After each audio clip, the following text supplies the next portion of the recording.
मैं असल में सोच रहा हूँ, पता वैसे डिले किए थे खुद ही कि ये चीज़ें भी ना प्रॉपर बुक शेल्फ में आ जाएंगी, लेकिन जब तक नहीं आती फिर वो लेट हो जाना काम, क्योंकि अभी तो इसमें हमने को 100 एसोसिएशंस की हैं जी। करेक्शन इधर बैठ के किस दिन करेंगे आप लोगों के साथ डिस्कस करके।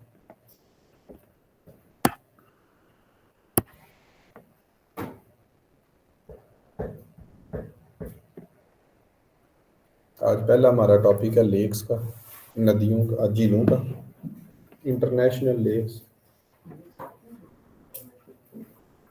जो जिस तरह से क्वेश्चन आता है मैंने उसको उसी तरीके से हैंडल करके प्रेजेंट करने की कोशिश की है थ्रू नोट्स। थोड़ा सा मैंने कहा पढ़ाना होता है, बच्चों ने पढ़ना होता है, थोड़ा सा साफ लिखने की भी कोशिश करते हैं। देखें, लेक्स एक पूरा एक टॉपिक है और एक इसमें पॉइंट मिस हो गया, वो खुद से भी ऐड कर लें। Deepest lake in the world, deepest lake पहले लिख लें। सबसे गहरी दुनिया की जो लेक है वो कौन सी है? लेक बेकल इन रशिया। लेक बेकल मैं लिख देता हूँ।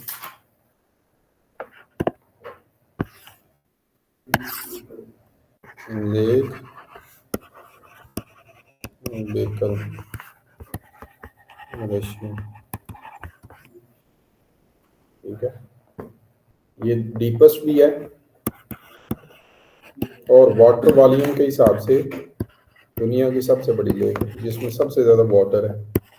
अगर एरिया के हिसाब से देखा जाएगा तो सुपीरियर है, लेकिन क्योंकि वो गहरी नहीं है उसमें इतना पानी नहीं खड़ा हुआ, इसलिए अगर वाटर वॉल्यूम के हिसाब से क्वेश्चन पूछेगा तो बेकल। वैसे नॉर्मली फ्रेश वाटर लेक जो दुनिया की सबसे बड़ी है वो सुपीरियर ही है, ठीक है। अच्छा, इसमें सारा लिखा हुआ है, परेशान नहीं होना। ये पॉइंट नहीं था लिखा हुआ इसलिए मैंने ऐड करा दिया कि deepest lake of the world is lake Baikal which is situated in Russia and according to what volume of water it is the largest lake in the world, freshwater lake in the world. There are two types of lakes in the world, एक fresh water एक salt water. Salt water basically उस पानी को कहते हैं जो पीने के काबिल ना हो, जैसे समुंदर का पानी है। तो जब तक उसका प्रोसेस ऑफ सेलिनाइजेशन नहीं करते आप उसको पी नहीं सकते, क्योंकि उसमें नमक की मिकदार जरूरत से ज़्यादा होती है। एक होता है कि कुछ नदियों का पानी वैसे ही पीने के काबिल होता है, फ्रेश वाटर होता है, वो पी सकते हैं। अच्छा, इस हिसाब से हमने दोनों को देखना है कि largest lake in the world in terms of salt water वो कौन सी है? कैस्पियन सी है। ये अगर आप देखेंगे largest lake salt water Caspian Sea Central Asia में है। लार्जेस्ट इनलैंड वाटर बॉडी, इस तरीके से भी उसने पूछा हुआ कि लार्जेस्ट इनलैंड वाटर बॉडी।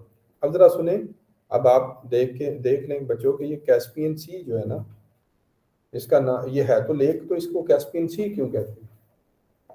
ये भी ध्यान में आना चाहिए, इसको सी क्यों कहते हैं। देखो बच्चों, सी की डेफिनेशन के लिए लाजमी है कि वो किसी ओशन का पार्ट हो। अगर कोई सी किसी ओशन का पार्ट नहीं है तो वो सी नहीं है। कैस्पियन लेक, अगर आप बच्चों ये देखो, यहाँ से इसको ओपन करते हैं। ऑनलाइन वालों आप भी जरा ध्यान कीजिएगा, मैंने इसको क्लोज किया, हम गए, हमने देखा ये जो आपकी लेक बनती है, यहाँ से कहाँ से कम होगा इसका। अच्छा, अब ये आपकी बच्चों लेक है, इसका देखें किसी ओशन के साथ पानी लग रहा है, इसका ओशन किसी के साथ पानी नहीं लग रहा, इसीलिए इसको इनलैंड वाटर बॉडी कहते हैं। देखो इसके अलावा देखो, ब्लैक सी का किसी के साथ लग रहा है पानी जी, मेडिटेरेनियन सी के साथ लग रहा है, और मेडिटेरेनियन सी का किसके साथ लग रहा है? अटलांटिक ओशन के साथ, इसलिए उसको सी कहते हैं, बहीरा कहते हैं। लेकिन इसका पानी किसी के साथ भी नहीं लगता, ये इनबाउंड है। इसको 5 मुल्क लगते हैं, वो लिखे हुए हैं, तुर्कमानिस्तान, ईरान, आज़रबाईजान, कजाकिस्तान और ऊपर रशिया। ये जॉर्जिया यहाँ तक है, यहाँ तक ये रशिया है, ये कजाकिस्तान है, ये तुर्कमानिस्तान है, ये ईरान है और ये आज़रबाईजान। इनका भी कोई निमोनिक बना के याद रख लें, क्योंकि किसी एक पेपर में मैंने देखा था तो उसने पूछा हुआ है ये कौन से कंट्रीज के दरमियान में है, तो 5 कंट्रीज के दरमियान में कैस्पियन सी की, ये सारी अभी कैस्पियन सी की बच्चों बात हो रही है। लार्जेस्ट इनलैंड वाटर बॉडी है ये, दुनिया की सबसे बड़ी। लेकिन अगर इसका पानी इसके साथ लगता होता यहाँ से ईरान से सीधा पानी इसका निकाल दिया जाए तो फिर ये क्या बन जाएगा, सी बन जाएगा। लेकिन क्योंकि ये ऊपर वाली साइड पे है तो इसका पानी ऊपर जा ही नहीं सकता, समंदर का पानी।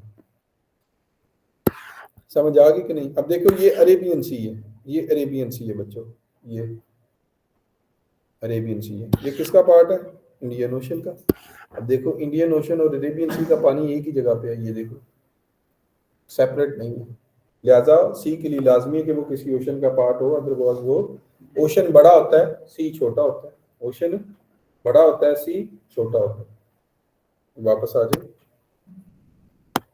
अच्छा, ये हो गया देख लें। एक साइड पे कजाकिस्तान, रशिया, आजरबैजान, तुर्कमानिस्तान और इनका को निमोनिक बना लें, कुछ भी बना लें।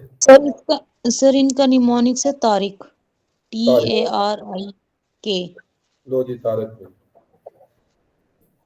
याद करने का तरीका ही है ना, निमोनिक। तारिक बना लिया। ती से तुर्कमानिस्तान, ए से आजरबैजान, आर से रशिया, आई से ईरान और के से, अच्छा ये क्यू वाला तारिक नहीं है, फिर ऐसे कहे ना ये के वाला तारिक है। जी सर, के वाला तारिक। ठीक है। फिर है बच्चों largest fresh water lake in the world.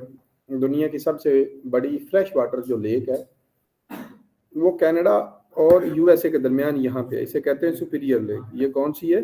Superior, जिसके नाम पे ये सुपीरियर कॉलेज वाले हैं ना, यहाँ सुपीरियर कॉलेज को देख के उन्होंने अपनी लेक का नाम सुपीरियर रखा है। वो आप देख लें, दोनों में से कोई एक जगह। ठीक है। सुपीरियर लेक है कनाडा और यूएसए के बॉर्डर के ऊपर है। मैंने मेंशन भी कर दी है क्योंकि एक दो पेपर में उसने इस तरीके से पूछा हुआ, तो आपको साथ साथ शक्ल देख के आपको याद रहेगा कि ऊपर कनाडा नीचे यूएसए है, तो इनके दरमियान में कौन सी लेक है? Superior lake. दुनिया में बच्चों 5 ग्रेट लेक्स हैं। There are 5 great lakes in the world, जिसे आप इस तरीके से पढ़ते हैं MISHO, Michigan, all are in North America. सारी कहाँ पे है? North America. नॉर्थ अमेरिका में खास तौर पे ये सारी यूएसए में है। इनके दरमियान एक शहर आता है जिसे आप शिकागो कहते हैं। चिकागो, चिकागो, शिकागो भी पढ़ते हैं वैसे, उसके ये स्पेलिंग है चिकागो। अमेरिका की शहर है। ये पांचों लेक्स के दरमियान में है, इसलिए इसको विंडी लेक, विंडी सिटी भी कहते हैं। इसमें हवाओं का ग्रेट लेक्स, वो लेक्स हैं ग्रेट। वो ग्रेट बियर लेक अलहदा है जिसकी तुम बात करें, वो कनाडा में। ग्रेट बियर लेक वो अलहदा है। हाँ जी, आगे चलें। Michigan, Erie, Superior, Huron, Ontario. MISHO, MISHO बोलो तो सही ना, बनना ना बनना वो बात की बात। हाँ। फिर largest in terms of man made, दुनिया की सबसे बड़ी कौन सी है? लेक कैरिबा। ये कहाँ पे है? जिम्बाब्वे और जम्बिया, अफ्रीका में। कहाँ पे है ये? जिम्बाब्वे और जम्बिया, अफ्रीका में। इसके बाद largest lake east lake Titicaca in, lake Titicaca in Piro and Bolivia in ends mountain. ये हाईएस्ट लेक है, मतलब बोलिविया का ही कैपिटल है लापाज, दुनिया का सबसे ऊंचा कैपिटल, पहाड़ों वाला कैपिटल। पहाड़ी के ऊपर है वो कैपिटल, जैसे हमारा इस्लामाबाद भी दुनिया के ऊंचे कैपिटल्स में से एक है, ये भी पहाड़ी वाला कैपिटल। तो जो बोलिविया का कैपिटल है लापाज, क्या कैपिटल का नाम है? ला पाज, बोलीविया। बोलीविया साउथ अमेरिका का मुल्क है।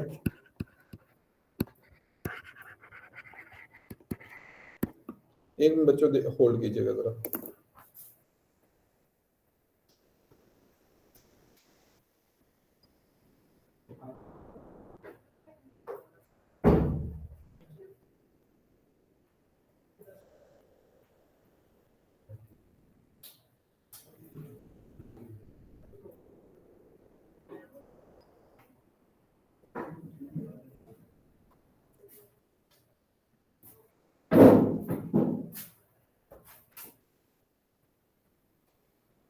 ला पाज, बोलीविया, ठीक है। और बोलीविया कौन से कॉन्टिनेंट का कंट्री है? South America.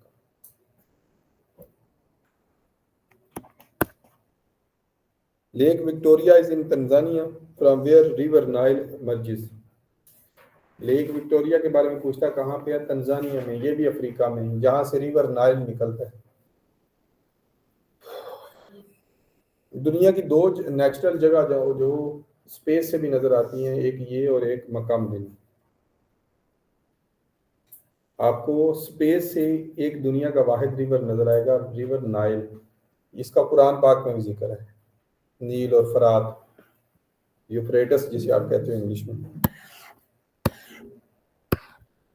तो बच्चों भाई आगे पूरी ये ऊपर वाला पेज खा गए, वो बड़ा जरूरी था ऊपर से जगह, ये वाली बड़े इंपॉर्टेंट पॉइंट लिखे हुए थे। चलो मैं खुद ही नोट करवा देता हूँ।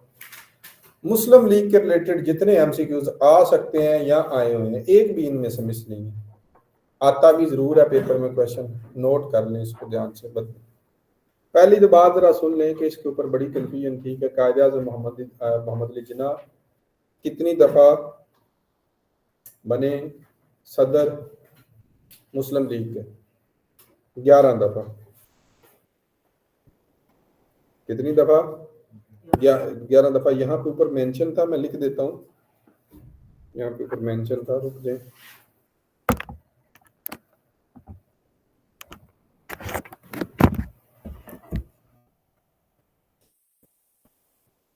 कब कब बने, ये बड़ी दफा रिपीट होता है ना। असल में इस तरह के जो क्वेश्चन होते हैं वो बड़ा इंपॉर्टेंट रोल प्ले करते हैं आपके और दूसरे स्टूडेंट्स में। पास और फेल होने के यही फर्क बनाते हैं। तो नोट करें, Jinnah as president of AIML, All India Muslim League. Jinnah पहली दफा 1916 में बनते हैं, first time. Jinnah second time 1920 में बनते हैं। जिन्ना थर्ड टाइम 1924 में बनते हैं। कायद मोहम्मद अली जिन्ना चौथी दफा 1937 में बनते हैं और 1947 तक रहते हैं। 1937 से 1947 तक का जो सफ़र है वो 10 साल है। तो टोटल ये 13 दफ़ा, ये 11 नहीं, फिर इसको 13 कर लें, 13 दफ़ा, 13 साल ये प्रेसिडेंट रहते हैं जी। 1 ईयर टर्म होता है ना प्रेसिडेंट होने। 37 से 47 जो है ना, बेसिकली ये परमानेंट प्रेसिडेंट बना दिया था इनको मुस्लिम लीग का। ऐसे पेपर में तो 1934 आता है कायद मोहम्मद अली जिन्ना, लेकिन आज मैंने ना इसके ना सारे फैक्चुअल बातें इन डेप्थ जाके देखा कि कौन कौन से सेशन को किस किस ने प्रिजाइड किया है, तो वहां से फिर मैंने ये इन्फॉर्मेशन ली मुस्लिम लीग की वेबसाइट से जाकर। अच्छा, ये 4 दफा। एक दफा आपके प्रेसिडेंट बनते हैं इकबाल, अल्लामा इकबाल, 1930 वाले में, अल्लामा इकबाल इलाहाबाद वाले, इलाहाबाद एड्रेस में, ये भी प्रेसिडेंट रहे हैं मुस्लिम लीग के। आज हम मुस्लिम लीग को कोना कोना छान मारेंगे इंशाल्लाह। हाँ, ये लिखा हुआ सामने, एक एक पॉइंट इसका इंशाल्लाह हमने कंगाल लेना।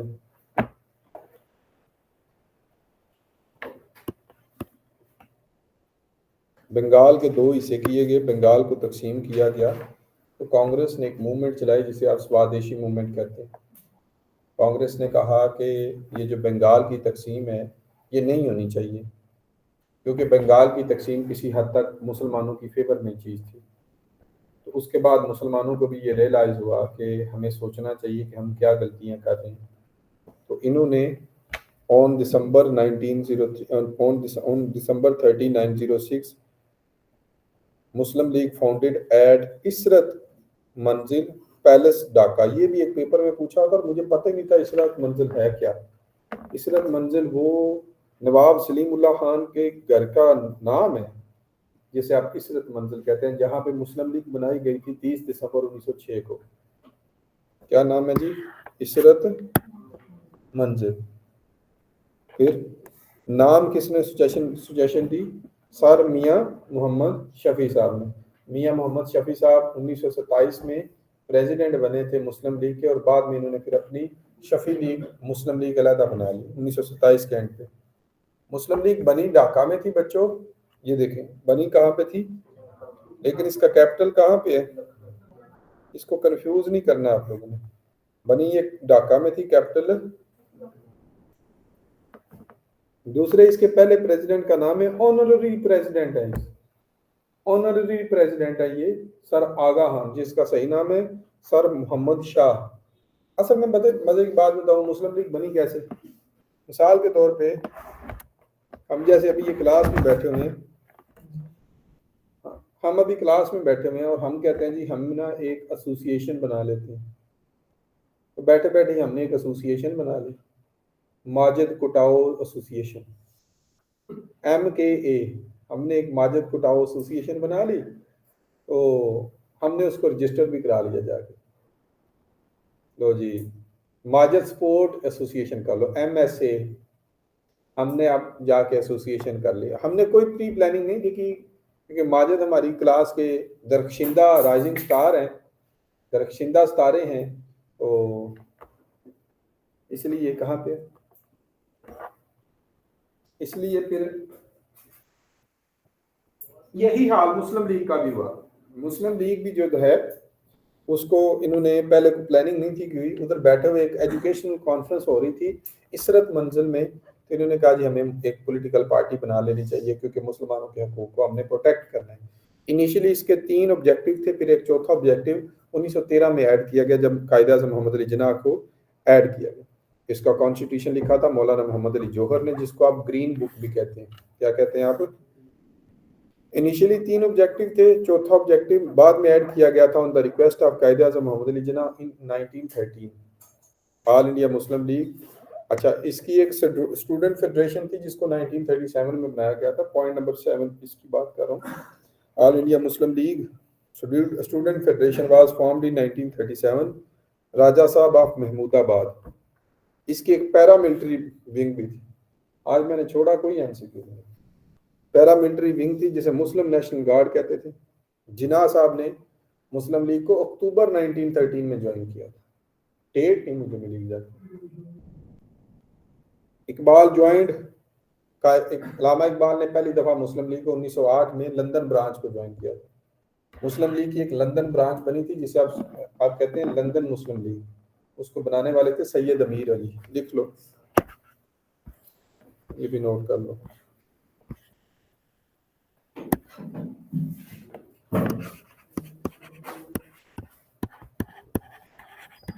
All India London branch, All India Muslim League London branch कब बनी थी? 1908 में, और बनाने वाले थे सैयद अमीर अली,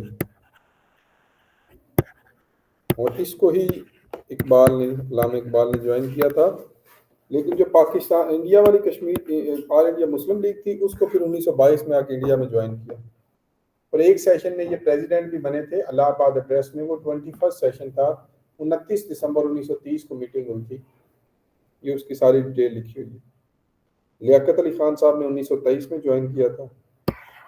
फातिमा जिन्ना ने पटना सेशन 1938 में ज्वाइन किया था। जिन्ना बिकेम प्रेसिडेंट इन 1920, सुन लें, पहली दफा ये प्रेसिडेंट 1916 में बने थे, मैंने आपको बता दिया जब लखनऊ पैक्ट हुआ था। दूसरी दफा 1920 में। ये कार्ड दें, ये इंफॉर्मेशन ठीक नहीं है अभी यहाँ पे, क्योंकि बाद में मैंने इसको चेक किया था, वेरीफाई किया था। 1934 में नहीं, 1937 में परमानेंट प्रेसिडेंट बने थे। बस सेक्रेटरी जो थे ऑल इंडिया मुस्लिम लीग के, वो सैयद हुसैन बिल ग्रामी थे। क्या नाम था? Hussain. Second president at first annual session Adamjee Peerbhoy थे। आदम जी पीर बुआए नाम है। Second president at first annual session, एक साल के बाद जो सेकंड प्रेसिडेंट बने थे उनका नाम है आदम जी पीर बुआए। अच्छा मजे की बात सुने, जो पहला सेशन हुआ था वो 30 दिसंबर 1907 को हुआ था। 30 दिसंबर। बनी कब थी? 30 दिसंबर 1906 में। एनुअल सेशन कराची में हुआ था।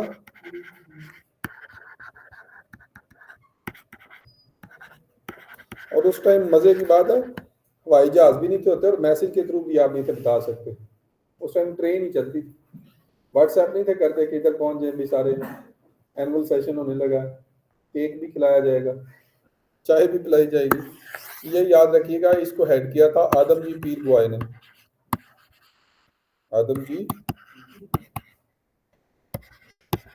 ये पढ़ते हैं इसको ना, इज्जत देने के लिए बंगाली बॉय पढ़ते हैं, boy boy boy Bengali. London branch ये लिख दिया। आगे आगे Indian national Congress. Indian national Congress बच्चों दिसंबर 28 1885 को बनी, और ये बनी मुंबई में। उस टाइम मुंबई कहते थे, अभी इसको मुंबई कहते हैं। और बनाने वाला था एलन ओक्टावियन ह्यूम, जो कि एक इंडियन सिविल सर्वेंट था इंडिया में। इसके प्रेसिडेंट थे WC Banerjee. First session Mumbai, 72 member थे इसके। कितने मेंबर थे? 72। अभी इस साल 2023 में इसको 138 साल हो जाने बने हुए। इसका हेडक्वार्टर न्यू दिल्ली में था।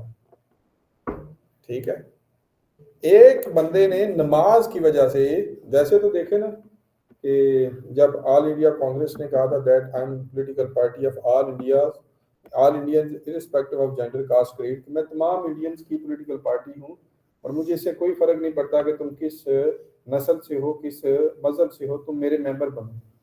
तो जो सर सैयद है उन्होंने कहा था कोई भी इसका मेंबर नहीं बने, कोई मुसलमान इसका मेंबर नहीं बने, क्योंकि आप लोगों ने एजुटेशनल पॉलिटिक्स करनी है, लिहाजा इसके मेंबर ना बनिएगा। कुछ मुसलमान फिर भी मेंबर बन गए, जिसमें एक आपने जरूर पढ़े होंगे शायर, मौलाना हसरत मोहानी। मौलाना हसरत मोहानी ने एक बड़ी यूनिक सी वजह से छोड़ दी कांग्रेस। कांग्रेस ने नमाज का वक्फा ना दिया तो मौलाना हसरत मोहानी ने कांग्रेस छोड़ दी। कुछ मुसलमानों ने ज्वाइन किया था कांग्रेस को, जैसे अबुल कलाम आजाद है, वो तो बाद में प्रेसिडेंट भी बने थे। अच्छा सॉरी, एक क्वेश्चन छूट गया, वो जिन्ना साहब के बारे में आता है, मुस्लिम लीग के बारे में, कि कायद आज़म मोहम्मद अली जिन्ना कितने साल मेंबर रहे थे इसके? 34 ईयर्स मेंबर रहे हैं इसके, ऑल इंडिया मुस्लिम लीग। कितने साल? अच्छा, पेपर में कभी कभी वो प्रेसिडेंट भी पूछ लेता है, क्योंकि पेपर बनाने वाले भी लस्सी पी के पेपर बनाते हैं। तो इतने साल प्रेसिडेंट तो नहीं थे रहे इतने साल, लेकिन वो क्या रहे थे? मेंबर। अगर प्रेसिडेंट भी आ गया तो ठीक कर देने के, लस्सी पी के बना रहे हो कर देने। 34 ऑप्शन देखो तो लगा दो, दोनों में 7 साल जी। अच्छा, इससे एक और भी पॉइंट है, एक क्वेश्चन में पेपर आता है करमचंद मोहनदास गांधी के लिए, केसी गांधी के लिए। केसी गांधी साहब जो हैं, उनका और कांग्रेस का क्या लेना देना था? कुछ भी नहीं था। गांधी साहब किसी भी पॉलिटिकल पार्टी का हिस्सा ही नहीं थे, ना वो सदर थे ना वो मेंबर थे। पेपर में आएगा Gandhi remained member of Muslim League for how many, कहा Gandhi remained member of Congress for how many years? 10, 12, 20, none of these. Paper में आएगा Gandhi remained Congress member, president, secretary, none of these. तो क्या लगाओगे? अजान हो गए।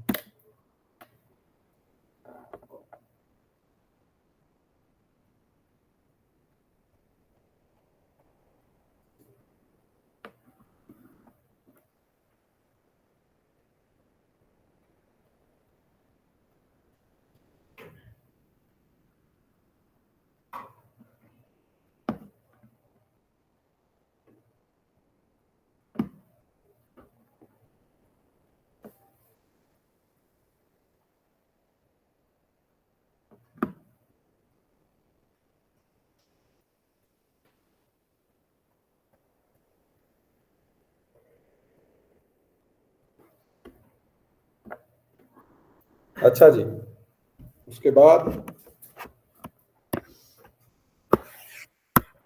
अब किया जाती हैं 2 American political parties. The US have 2 party system, Republican और डेमोक्रेटिक। एक पेपर में आया था कि पहले डेमोक्रेटिक बनी थी या रिपब्लिकन, तो आज आपको पता चल जाएगा पहले डेमोक्रेटिक बनी थी या रिपब्लिकन। अच्छा, एक मुझे मैसेज कर देना याद से ना, वो मैं एसोसिएशन में ऐड कर लूँगा, ओल्डेस्ट यूनिवर्सिटीज़ का पूछ लेता है कि हार्वर्ड पुरानी है, कैम्ब्रिज पुरानी है, अल अज़हर पुरानी है, कौन कौन सी क्या क्या डेट है, कभी वो पूछ लेगा यूरोप की कौन सी पुरानी है। तो मुझे ये सेंड कर देना जरा, लिख लो फिर याद नहीं रहता। और भी अगर तुम्हारे माइंड में कोई एसोसिएशन हो तो वो भी मुझे सेंड कर देना। The US have two party system, Pakistan and UK have multi party system, ये मैंने पहले बताया। Democratic political party Andrew Jackson और मार्टिन वैन बुरेन ने बनाई 1828 में। कौन सी? डेमोक्रेटिक। अच्छा, ये जो डेमोक्रेटिक और रिपब्लिकन है ना, इन दोनों का नेचर में भी फर्क है। जो डेमोक्रेटिक पॉलिटिकल पार्टी है वो कहती है कि हमने ग्लोबल लीडरशिप लेनी है, हमने पूरी दुनिया को साथ लेकर चलना है। और जो रिपब्लिकन है वो कहती है ऐसा नहीं करना, हमने सिर्फ और सिर्फ अमेरिका का भला सोचना है। इनकी सोच में भी बेसिक डिफरेंस है। तो डेमोक्रेटिक पॉलिटिकल पार्टी जो है वो एंड्रयू जैक्सन ने बनाई थी, जो कि मेरे ख्याल में 7वें सदर थे अमेरिका के, आई थिंक सो, फिर भी चेक कर लीजिएगा।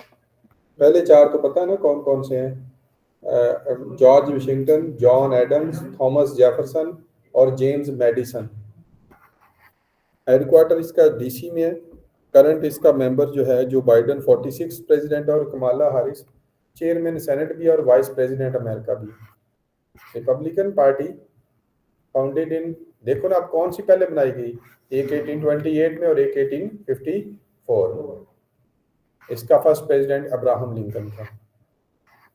हेनरी किसिंजर ये अगले दिन मरा, जो बंदा इसलिए पूछ सकता है पेपर में, नवंबर 29 को ये मरा। 27 मई 1927 में पैदा हुआ, नवंबर 29 2023 को मरा। 56th US secretary of state था ये, और 1973 से लेकर 1977 तक ये यूएस सेक्रेटरी ऑफ स्टेट रहा है। कल हम एक चीज छोड़ गए थे, वो भी नोट कर लें। इसकी बुक भी है एक।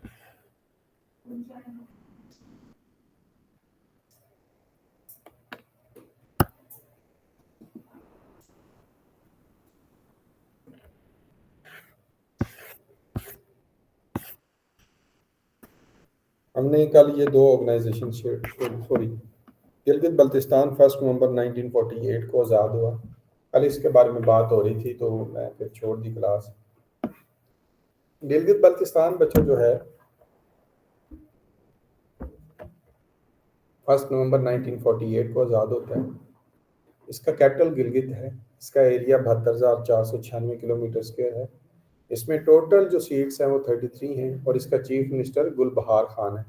आप चेक कर लीजिएगा इस टाइम गवर्नर कौन है, वो मुख्तन इस तरीके से करके उसका नाम है, नॉट श्योर क्या एग्जैक्टली उसका नाम है। खैर, गिलगित बल्तिस्तान को पाकिस्तान में, अब जरा समझ लीजिएगा इसकी पूरी स्टोरी ना, क्योंकि स्टोरी कल आप लोगों को बताई नहीं थी, इसलिए याद ना रहे कल तो आपको। गिलगित बल्तिस्तान की स्टोरी जो है वो बड़ी अच्छी सी स्टोरी है। वो कैसे कि जो गिलगित बल्तिस्तान था ना बच्चों, इसको हमने कश्मीर का हिस्सा इसलिए बना लिया, वैसे तो डोगरा राज जो है उसके अंडर आता था गिलगित बल्तिस्तान ना। जब कश्मीर को परचेज किया ना राजा हरि सिंह, राजा गुलाब सिंह ने, तो गिलगित बल्तिस्तान को भी साथ ही उसने परचेज किया। ये ज़हन में रखिएगा। 1846 में जो ट्रीटी ऑफ अमृतसर हुई थी, कश्मीर उसी के अंडर ही है गिलगित बल्तिस्तान। इसीलिए इंडिया आज गिलगित बल्तिस्तान के ऊपर भी कंट्रोल करता है। लेकिन गिलगित बल्तिस्तान 1 नवंबर 1948 को अलहदा मुल्क आज़ाद हो गया। ये ब्रिटिश से अलहदा हो गए थे, ये इंडिया के कंट्रोल से भी बाहर निकल गए थे। लेकिन इन्होंने 14 नवंबर 1948 को पाकिस्तान के साथ इलाक कर लिया। मतलब ये 1 साल और कुछ महीने ये आज़ाद रहे हैं। पहले आज़ादी के लिए कोशिश करते रहे और फिर ये आज़ाद हो गए। अच्छा, अब जरा सुनिए, इंडिया कहता है गिलगित बल्तिस्तान भी मेरा हिस्सा है। पहले इसका मसला सॉल्व हो गया था, लेकिन हुआ ये कि जब रेजोल्यूशन नंबर 47 पास होती है ना, जिसमें कहा जाता है कि पहले इंडिया पाकिस्तान अपनी फोर्सेस बाहर निकाले, फिर इंडिया भी अपनी फोर्सेस बाहर निकालेगा, और फिर हम करवाएंगे इलेक्शन, रेफरेंडम करवाएंगे, देखेंगे कौन पाकिस्तान के साथ जाना चाहता है या कौन आज़ाद रहना चाहता है। तो हमने कहा जी गिलगित बल्तिस्तान भी तो कश्मीर ही है, ताकि हमें वोट इसके पड़ जाए, ताकि हमें वोट इसके पड़ जाए। लेकिन साल 2010 में 8 अप्रैल 2010 को हमने गिलगित बल्तिस्तान को प्रोविजनल स्टेटस दे दिया, प्रोविंस ना बनाया, प्रोविंशियल स्टेटस हमने दे दिया कि हम इसके बारे में सोच रहे हैं कि हमने इसको प्रोविंस बनाना। लेकिन इंडिया ने क्या किया, कश्मीर गिरा दिया ना आप लोगों को। इंडिया ने तो 370 खत्म ही कर दिया उसको। अब इंडिया ने जो इंडिया वाला कश्मीर है उसको अपना हिस्सा बना दिया। आगे बच्चों, ये दो इंटरनेशनल ऑर्गेनाइजेशन है, IMF और वर्ल्ड बैंक। पहले इनका थोड़ा सा ना बेसिक कॉन्सेप्ट समझ लें, फिर हम इनके बारे में पढ़ भी लेते हैं। वर्ल्ड बैंक और IMF का बेसिक कॉन्सेप्ट ये है कि वर्ल्ड वार 2 में अमेरिका विक्टोरियस निकलता है और America became the super power of the world because of its military कह लें एक्सपेंशन। और उसने जब हिरोशिमा और नागासाकी को तबाह किया तो अमेरिका का कोई सानी भी नहीं था, अमेरिका को कोई छेड़ने वाला भी नहीं था या अमेरिका को सामना भी करने वाला नहीं था। 1945 अब अमेरिका को अपनी आइडियोलॉजी को मजबूत करने के लिए ना, पूरी दुनिया को दिखाने के लिए कोई ना कोई रीजन चाहिए था। तो अमेरिका ने चूज किया यूरोप। अमेरिका ने कहा यूरोप वर्ल्ड वार 2 की वजह से तुम तो सारे तबाह हो गए, तो तुम मुझसे पैसे लो। मार्शल प्लान दिया। अमेरिका ने कहा मैं इतने बिलियन डॉलर यूरोप इन्वेस्ट करूंगा और तुम्हारा जो ये इंफ्रास्ट्रक्चर तबाह हुआ है ना उसको ठीक करेंगे हम सारे मिलकर, तुम मेरे भाई हो, तुम परेशान ना हो। हमने बाद में नेटो भी बनानी है, हमने बाद में इकोनॉमी भी तुम्हारी ठीक करनी है। तो अमेरिका ने बेसिकली दुनिया को कंट्रोल करने के लिए, या कह लें कि वेस्टर्न वर्ल्ड ने दुनिया को कंट्रोल करने के लिए दो ऐसी ऑर्गेनाइजेशंस इंट्रोड्यूस करवाएं कि जिसके थ्रू वो अपनी आइडियोलॉजी, जिसे आप डेमोक्रेटिक या कैपिटलिस्टिक आइडियोलॉजी कहते हैं, वो इम्प्लीमेंट कर सके पूरी दुनिया में। अब अमेरिका कहता है कि वर्ल्ड बैंक से कर्जा लेना है जी, हम कहते हैं लेना है। वो कहते हैं चलो फ्री एंड फेयर इलेक्शन करा के दिखाओ, अपने मुल्क में डेमोक्रेसी को स्ट्रांग करो, अपने मुल्क में डेमोक्रेटिक स्ट्रक्चर को मजबूत बनाओ। तो एक इंटरनेशनल कॉन्फ्रेंस हो रही होती है जिसे ब्रिटन वुड कहते हैं। ब्रिटन वुड शहर है एक, वहाँ पे बैठ के एक इंटरनेशनल कॉन्फ्रेंस हो रही होती है। एक ब्रिटन वुड एग्रीमेंट होता है जिसके अंदर दो ऑर्गेनाइजेशन बनती है। ये ब्रिटन वुड एग्रीमेंट है, इसके अंदर दो ऑर्गेनाइजेशन बनती हैं। एक international bank for reconstruction and development, जिसे IBRD या वर्ल्ड बैंक भी कहते हैं। इसके टोटल मेंबर्स हैं 189। कितने हैं इसके टोटल मेंबर्स? 189। और ये 7 जुलाई 1944 को बना और फिर वर्ल्ड IMF 27 दिसंबर 1945 को बना। ये पता नहीं 77 क्या लिखा है।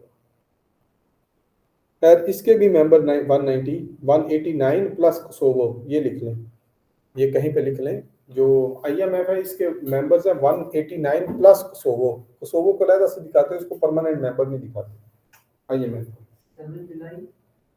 7 लिखा होगा भाई, 7 जुलाई।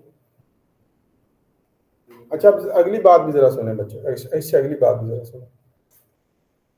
जो वर्ल्ड बैंक है ना, ये दुनिया को लोन देता है डेवलपमेंट पर्पस के लिए, कि अगर आपने कोई मोटरवे बनानी है, कोई डैम बनाना है, तो वर्ल्ड बैंक से कर्जा ले लो। On the other hand IMF आपको कर्जा देता है इकोनॉमी को ठीक करने के लिए। आपको फॉर द टाइम भी अगर आपने लोन रीपेमेंट करनी है तो इससे कर्जा ले लो IMF, आपका वक्ती तौर पर गुजारा चल जाए। इन दोनों का हेडक्वार्टर न्यूयॉर्क में। पाकिस्तान ने 11 जुलाई 1950 को इसको ज्वाइन किया और पाकिस्तान ने पहली दफ़ा 1958 में कर्जा दिया। अभी हम 23 टाइम्स IMF से कर्जा ऑलरेडी ले चुके। ओके जी, हमारी तरफ से आज आपको बस छुट्टी, सर की क्लास नहीं है, मेरी क्लास थी मंडे वाले दिन। अच्छा कहते हैं जो हम एक मैथ्स का टॉपिक कर सकते हैं सर, ये 111944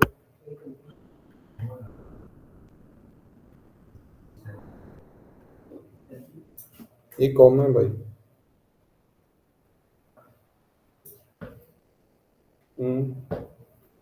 अगर कहते हैं तो एक मैथ्स का टॉपिक कर सकते हैं। चलो जी नहीं,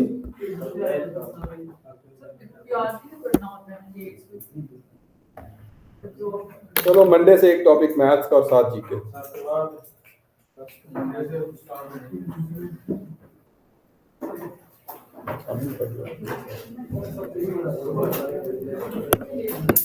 वैसे आज मैंने 2 घंटे का काम आपको आधे पूरे 45 मिनट में करा दिए, मौजे मारे जाए।